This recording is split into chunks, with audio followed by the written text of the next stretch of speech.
এখন সমস্যা হচ্ছে এই জন্য মায়েদেরও কিছু ভূমিকা আছে। আমাকে দেখে কারো যেন মোহ না জন্মায়, সেই জাতীয় সাজগোজ পোশাক আশাক আমাদের পূজা পার্বণে পরা উচিত, যে আমাকে দেখে কেউ যেন কামোদ্দীপ্ত না হয়ে ওঠে। কিন্তু কষ্ট কি জানেন, খুব বুকে কষ্ট নিয়েই বলতে হয়, নখ কারো সুন্দর হতে পারে? একটু কথা বলুন।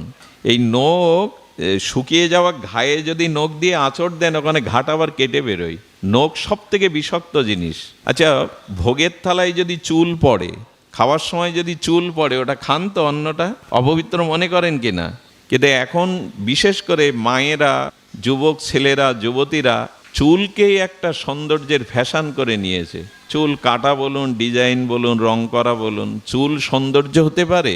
এবং এই সৌন্দর্যের ফাঁদেও অনেকেই পা দিচ্ছে। আমাদের রুচি কোথায় নেমে গেছে? চুল কারো সুন্দর হতে পারে বাবা?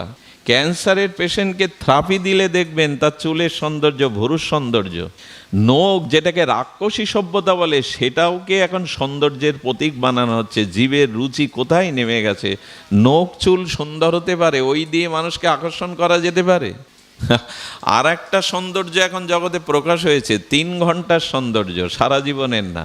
এসব কথা বলতে ইচ্ছা করে না, কিন্তু এই বলা ছাড়া খুব উপরে উঠলে আমরা ধপাস করে নিচে পড়ে যাব। আমরা সব নিচে পড়ারই লোক, কত উপরে উঠলে তাড়াতাড়ি পড়ে যাব। কেমন জানেন, 10 তলায় উঠবেন আপনি, সিঁড়ি লাগে কিনা? যাদের সিঁড়ির শক্তি নেই তাদের কি লাগে? লিফট লাগে।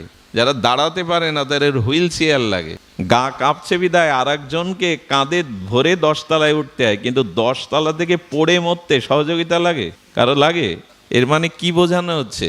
পতন হতে কারোর সহযোগিতার দরকার নেই। এক মুহূর্তে পতন হতে পারো, কিন্তু উপরে ওঠা খুব কঠিন, খুব কঠিন। আমাকে সাধু ভেবে প্রণাম করবেন,